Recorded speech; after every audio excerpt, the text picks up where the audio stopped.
화평은 하나님과의 거리이다. 본문의 핵심 단어는 화평입니다. 14절 말씀 보면 그는 우리의 화평이신지라 둘로 하나를 만드사 중간에 막힌 담을 허시고, 또 15절을 보십시오. 법정으로 된 계명의 율법을 폐하셨으니 이는 이 둘로 자기 안에서 한 세 사람을 지어 화평하게 하시고, 또 16절 말씀 또 십자가로 이 둘을 한 몸으로 하나님과 화목하게 하려 하심이라 원수된 것을 십자가로 소멸하시고, 이렇게 말씀하고 있습니다. 그러니까 화평이란 적대적 관계에서 우호적 관계로 바뀌었음을 의미합니다.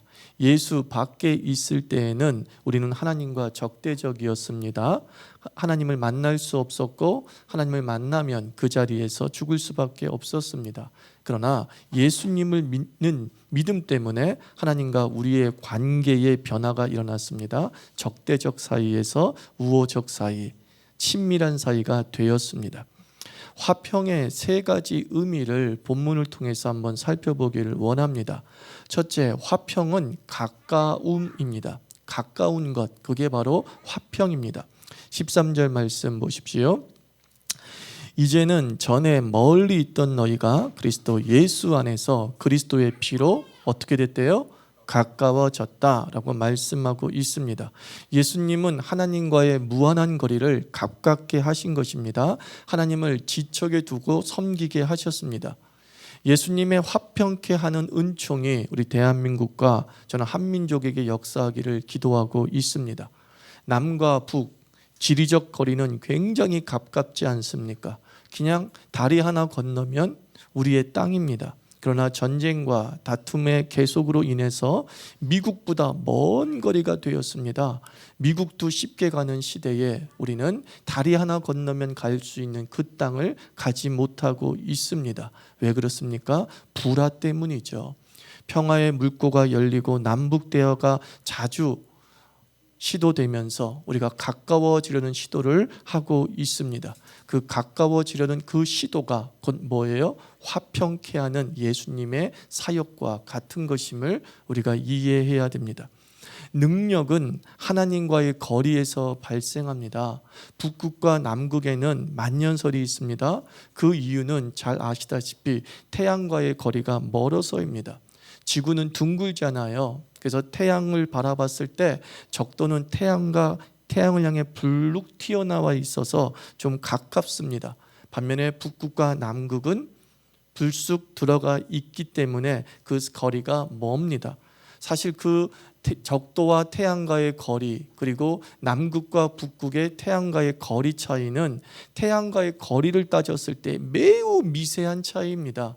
그러나 그 결과는 거대해짐을 알 수 있습니다. 조금 더 가까운 적도는 뜨거움이고 조금 더 먼 남극은 차가움입니다. 우리의 삶의 한랭전선이 드리워지는 이유는 사실 하나님과의 거리 차이 때문에 발생하는 거예요. 내 신앙이 하나님과의 거리가 멀면 멀수록 인생의 한랭전선이 몰아올 수밖에 없습니다. 저는 가끔 안경을 벗은 채 사물을 볼 때가 있습니다. 근시기 때문에 안경을 벗고 사물을 보면 도대체 그 사람의 표정을 알 수가 없는 게 사실입니다.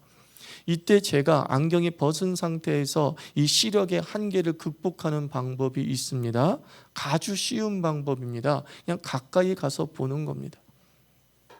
그거예요. 안경이 없을 때 내가 그 사람이 어떤 사람인지 그 표정을 확인하고 싶어서 눈살을 찌푸리고 아니면 망원경을 찾는 것이 아니라 그냥 한 걸음 더 가까이 가보면 그 사람의 표정을 쉽게 읽을 수 있습니다.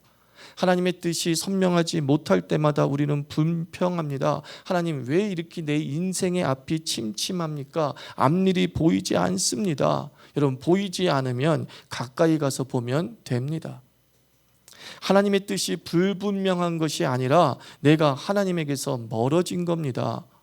하나님께 가까이 나아가면 선명한 하나님의 뜻을 확인할 수 있습니다. 예배와 기도와 말씀으로 주께 가까이 나아가면 우리의 영안의 어두움이 벗겨지고 우리 영안의 시력의 한계를 극복하고 하나님의 표정, 하나님의 생각, 하나님의 의도 하나하나를 놓치지 않을 수 있습니다. 결국 인생의 차이는 한 걸음 차이인 거예요. 한 걸음 밖에서 보느냐 한 걸음 안에서 보느냐에 따라서 선명해지느냐 아니면 모호해지느냐가 결정되는 것입니다. 삶의 문제가 잘 풀리는 것처럼 보이는 사람은 나보다 훨씬 신앙이 깊은 사람이 아니라 나보다 딱 한 걸음 하나님께 가까이 간 사람이더라고요. 수십 발자국 하나님 앞에 가까이 나아간 사람이 아니라 나보다 딱 한 걸음 가까이, 그 한 걸음 차이 때문에 울고 한 걸음 앞섰다는 이유로 웃게 됩니다. 자녀들이 무엇인가를 부탁할 때에 아주 본능적으로 행하는 행위가 무엇이냐면은 엄마를 껴안아서 부탁합니다. 멀리서 엄마 나 사줘 그러지 않고요, 엄마한테 바짝 붙어가지고 엄마 나 사줘 하고 얼굴을 탁 쳐다보고 있습니다. 너무 가깝고 거기서 애절함이 보이니까 거절할 수 없는 거죠. 시편 63편 8절에서 다윗은 고백합니다. 나의 영혼이 주를 가까이 따르오니. 나의 영혼이 어떻게 주를 따른대요? 가까이 따르오니. 그 결과가 어떤 일이 벌어졌느냐? 그 다음 말씀, 주의 오른손이 나를 붙드십니다 라고 있어요. 바짝 붙어 있으니까 하나님이 아이고 요놈 왜 그래? 그러면서 그 연약한 다윗의 손을 붙잡아 줬다라고 말씀하는 겁니다. 시편 73편 28절 하나님께 가까이함이 내게 복이다라고 말씀했습니다. 야고보서 4장 8절 하나님을 가까이하라 그리하면 너희를 가까이 하시리라. 예수 믿기 전에는 우리가 가까워지고 싶어도 가까워질 수가 없었습니다. 그러나 예수 안에서 하나님께 가까이 나아갈 수 있는 특권을 얻었습니다. 그 가까움의 특권을 묵혀두지 않기를 바랍니다. 예배와 기도와 말씀으로 날마다 한 걸음만 앞으로 가서 하나님의 은총을 누리기를 주의 이름으로 축원합니다. 둘째, 화평은 무너짐입니다. 뭐가 무너질까요? 14절 말씀 읽어봅니다. 그는 우리의 화평이신지라 둘로 하나를 만드사 원수된 것 곧 중간에 막힌 담을 자기 육체로 허시고 라고 말씀하고 있습니다. 예수님을 믿는 자마다 이 막힌 담이 무너지는 역사를 체험하는 것이죠. 하나님과 우리 사이에 죄의 담이 있어서 감히 하나님께 나아갈 수 없었는데 예수 그리스도께서 우리를 화평케 하셨다는 것은 그 죄의 담을 무너뜨려서 누구나 다 하나님께 가까이 나아가게 하셨다는 거예요. 담을 세우는 가장 큰 목적은 보호 아니겠습니까? 안전을 위해 세우는 건축 구조물이 담입니다. 사람들은 자기 보호를 위해서 담을 쌓고 그 담 안에서 재산을 보호하고 은밀함을 지키려고 하지만 실상 담이 도둑을 보호하고 사생활을 보호해 준 적이 없죠. 옛말에 그런 말이 있지 않습니까? 열 보졸 한 도둑 못 잡는다 그랬습니다. 아무리 내가 이 담을 세워서 나의 모든 것을 보호하려고 해도 이것을 빼앗아 가려고 하는 도둑의 의지를 사실 막을 수 없습니다. 진시황은 방어를 위해서 거대한 만리장성을 쌓았지만 북방 민족은 그 만리장성을 넘어서 중원을 마음껏 공략했다는 게 역사 아닙니까? 우리나라는 담의 아픔을 철저히 느낀 나라입니다. 지난 69년 동안 남북이 휴전선 철책이라고 하는 담에 가로막혀서 왕래가 막혀 있습니다. 대륙인데 섬이 되고 말았어요. 우리는 대륙입니다. 그런데 우리는 섬이 되고 말았어요.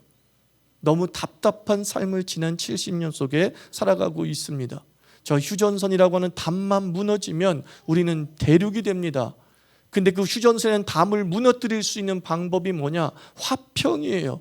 힘으로 무너뜨리는 것이 아니라 우리가 섬이 아니라 대륙이 될 수 있는 방법은 군사력으로 무너뜨리는 것이 아니라 화평이 있으면 담이 무너지는 거예요.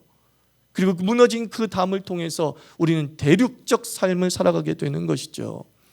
담은 한계를 의미합니다. 더 이상 전진할 수 없는 답답함을 의미합니다. 그런데 그 답이 무너질 때 인생의 크기가 확장되는 것이죠. 우리나라가 휴전선엔 담이 무너졌을 때 섬이 아니라 대륙이 되는 것처럼 지금은 결혼해서 출가한 우리 교회 자매 중에 같은 고향 이웃지간이 있었습니다. 이들 부모님이 저에게 감을 보내주신 적이 있는데 제가 어느 농담 삼아서 야 니네 남원의 감 어느 게 더 맛있을까 농담 삼아 말했어요. 그래서 자매들이 이렇게 얘기하더라고요. 그 감이에요. 목사님 같은 마당에서 자라는 거예요. 그러니까 그 두 집안은 담이 없는 집안이었던 거예요. 담이 없는 집안을 뭐라고 합니까? 화평한 집안이라고 하죠. 화평한 집안은 어떻습니까? 마당이 넓어요. 서로의 마당을 공개했기 때문에 답답함에서 벗어나서 자신들의 평수의 한계를 넘어서게 되는 것이죠. 담의 경계가 무너지니까 네 마당이 내 마당이 되고 내 마당이 네 마당이 되고 자기가 가지고 있는 땅보다 더 넓은 땅을 쓰게 되는 것입니다.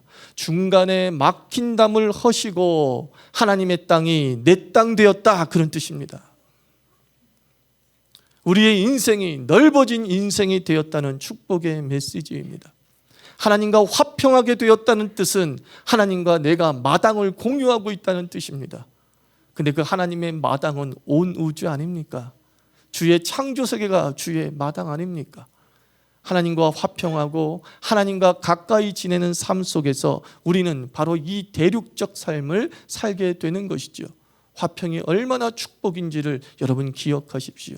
화평해야 인생의 삶 속에서 하나님과 화평할 뿐만 아니라 많은 사람들과 화평해야 그 사람의 크기가 넓어지는 거예요.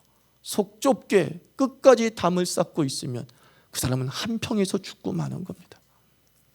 여러분 담 쌓는 인생 되지 마십시오. 비밀 많은 인생은 고립되고 혼자 끙끙하지 말라는 겁니다. 마당 인생, 넓은 인생이 되기를 원한다면 우리는 자기를 개방하고 노출할 수 있어야 되는 거예요. 어느 집사님은 신방 갈 때마다 느끼는 것이지만 그분은 자신의 모든 과거사와 인생사를 고백합니다. 파란만장합니다. 때로는 부끄러움도 있습니다. 그런데 그런 얘기를 듣는 저의 반응이 뭔 줄 아십니까? 더 기도해 주게 되는 거예요.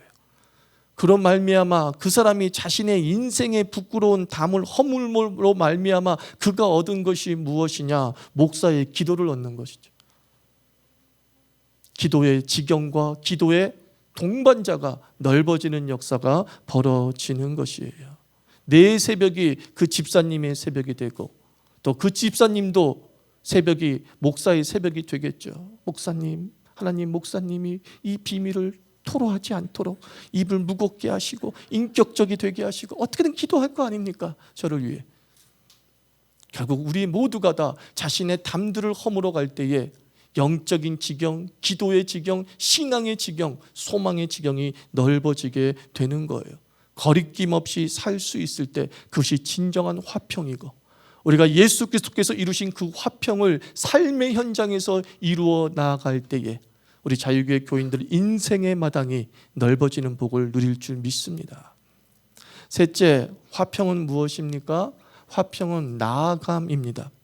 18절 말씀 읽습니다.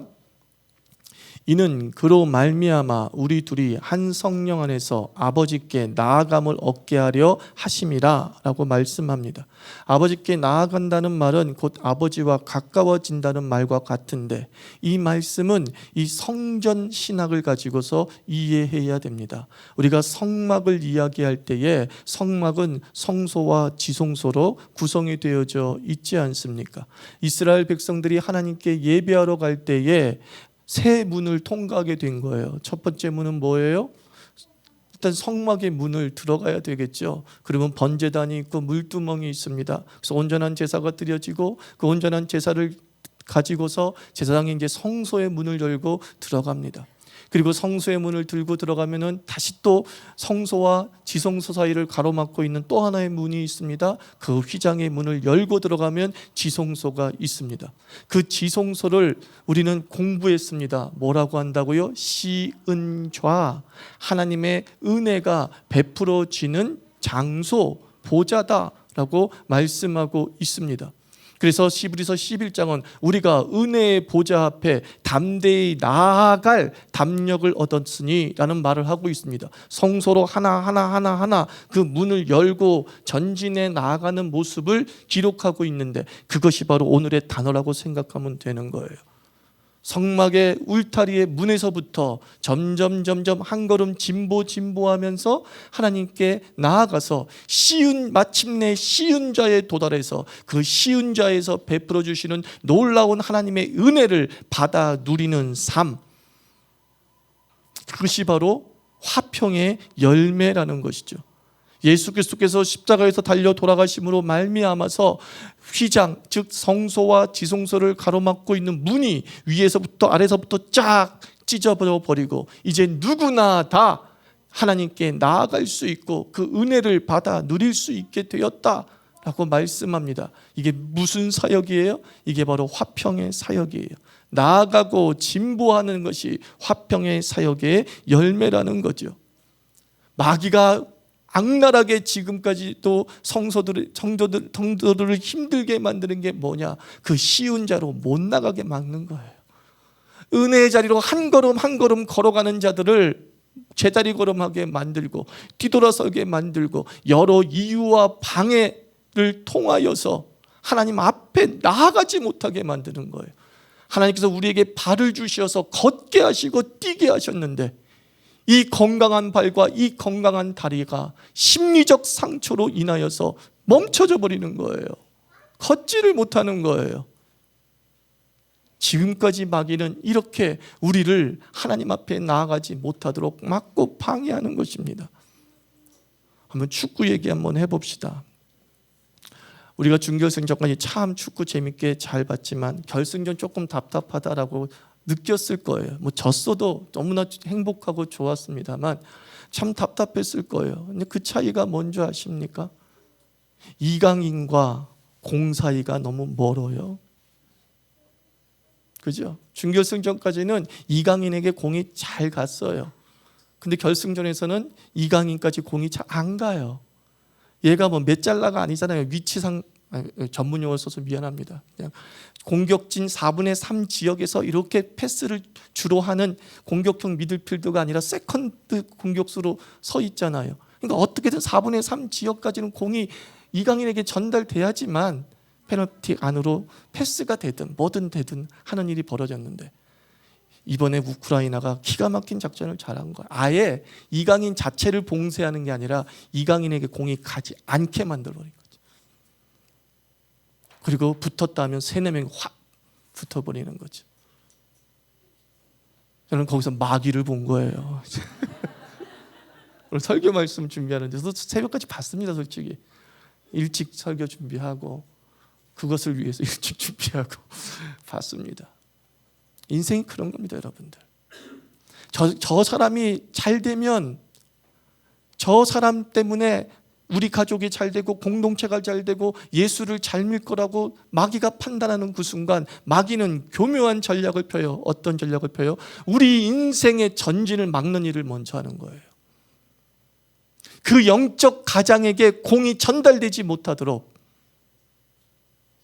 다양한 방법으로 포위해서 막아버리는 거예요.